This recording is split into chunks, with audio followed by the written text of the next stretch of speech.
morning. I'm Monisa Klein here at the GBTA broadcast studio, and joining me today is Antony, who is the Chief Product Officer for CWT. Erica, welcome. Thank you. Thank you for having me. It's great to have you. You made it in from Minneapolis. Thrilled to be here. A little bit of a slow way in, but we're here, we're whole and excited to be here. Yes, and we were just chatting about, the challenges that we've been facing this over the weekend. How it just reinforces how dependent the world is on technology, right? Yeah, I mean, it is the anchor of the industry and getting people moving and connected. That's right. And how we resolve and how we respond, so. That's right. So on that note, how is the shift? I know we're now kind of on the other side of COVID, we hope, right, behind us. And the world's changed, the way people live, the way they conduct business, the way they work has changed.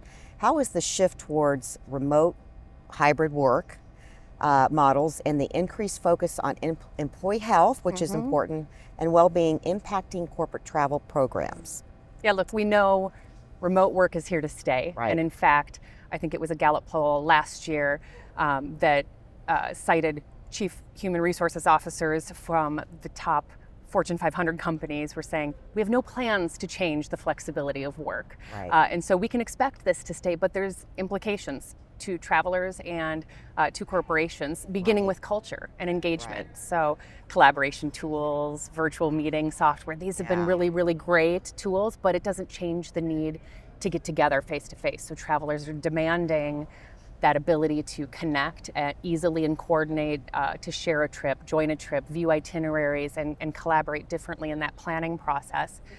And for companies, it's really changed the office footprint. Right. Because now some companies are really leaning into that office work and doubling down, and others are maybe releasing some of that and connecting in different ways. And that leads to the need to review travel policies, look at supplier agreements, and just review if there are other program elements that need to change. Yeah. Maybe the most noteworthy thing when it comes to the well-being aspect of that potential for disengagement or disconnectedness is that concept of well-being as related to travel. And that begins with visibility and understanding of what are the factors that lead to well-being. And that can be things like how frequently are you traveling? How many connections do you have? Right. What kind of accommodations? How often is it over your personal hours or weekends? Do you have access to healthy options? All of these things need to be surfaced to understand, and you can only really improve what you can measure. So one of the things we've done at CWT, really proud actually of our solutions group, pioneered some work on a traveler wellness index that effectively gives it a score and says, I love it. This is a benchmark and a way to kind of look at this, which ends up being a great way to gauge where you are and influence and input to your well-being objectives for the company. I love that. And maybe on that note, how can TMCs help their customers adapt to these changes? The things that we're seeing, the evolution that you're talking about in terms of the workplace. Yeah, the workplace. I mean, I think one of the things that we've seen a lot of change in the workplace and the workforce in general is a growing need for accessible solutions. And I think we're all kind of accustomed to identifying really visible needs and conditions, but it's giving that equal priority to non-visible conditions, right? That are maybe mental health, chronic pain, neurodiversity, the list goes on. And one of the challenges in accessing services is that it's inconsistent. There aren't standards today. So while suppliers are doing great things to provide, accommodations, getting access to them is kind of different because there's different tools, different processes. So that's part of what we need to do as a TMC. CWT's launched a special assistance service where we have counselors trained in accessing this and dedicated channels in order to provide that service. And maybe most importantly, alongside that is having a profile to begin with, where travelers can identify what are the requirements, what are those needs, so that we don't have to disclose that repeatedly, that's captured, both for that purpose and just to expedite service. And then also have a repository of all of that, all of those services and how to access them consistently as they continue to roll out, as standards continue to roll out. We need to sort of be at the front. But this is not just TMCs. This is an industry-wide opportunity and challenge, and something that we're certainly committed to participating in and helping drive that change. Well, clearly you guys are thinking through this, and a lot of innovative things are coming out as a result of it, and having a cool toolbox to pull from, right? Exactly. So the importance of making business travel more accessible for travelers with disabilities has been in the spotlight lately. What are some of the key challenges in achieving this, and how can these be overcome? Yeah, again, I think that combination and appreciation of both the visible and non-visible challenges is really what we're going to be elevating. And part of the solution has to be in driving standards and driving consistency. And how do you take advantage of things like fast track immigration, service animals and registration for that, specified accommodations and hotels that can accommodate specific needs.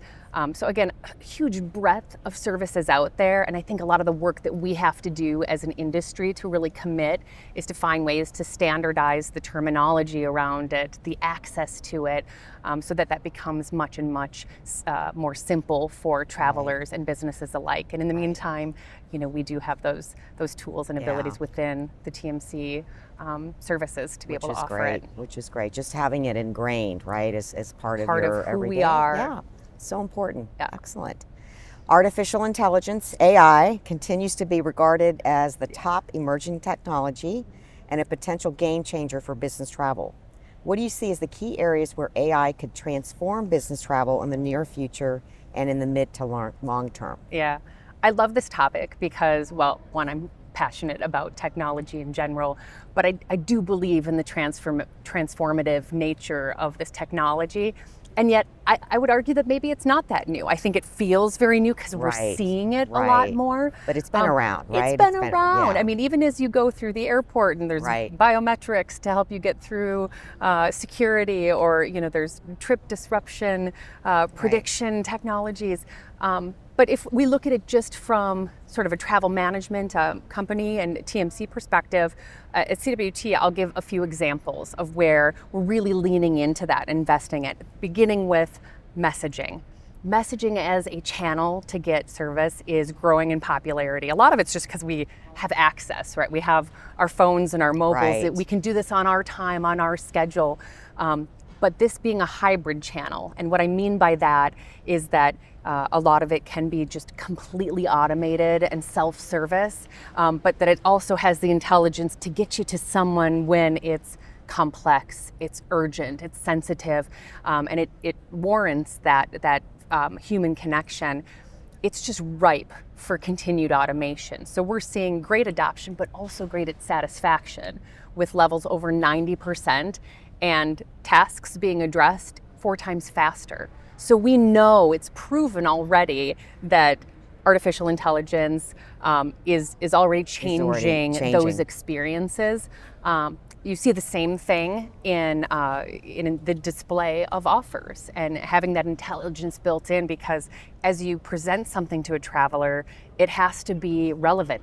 So it has to be conscious of corporate policy and guidelines and regulations, but also conscious of your personal preferences, where you tend to go, where you stay, and respect those things. And I think as you look forward an application of this ahead, it'll be more thoughtful about additional considerations, like maybe more dynamic around conditions at your destination, or considerate of your corporate travel network and some of your colleagues and peers and what's happening within that group. So I think we're going to just see a lot more dynamicism in sort of how these things play out.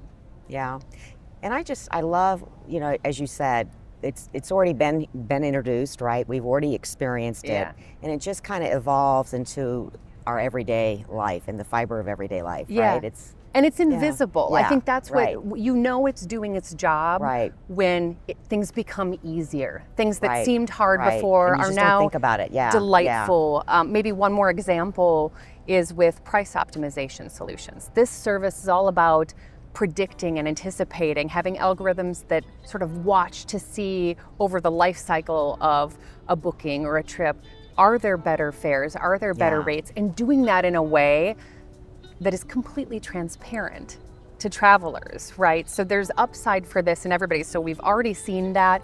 In fact, latest enhancements to our own price optimization service has some pilot customers seeing up to double the savings. Wow. So traveler experience, business benefit, and I think we're just going to see that continue to accelerate.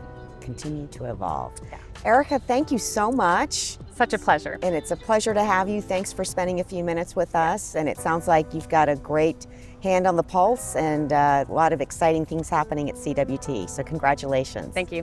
Thank you.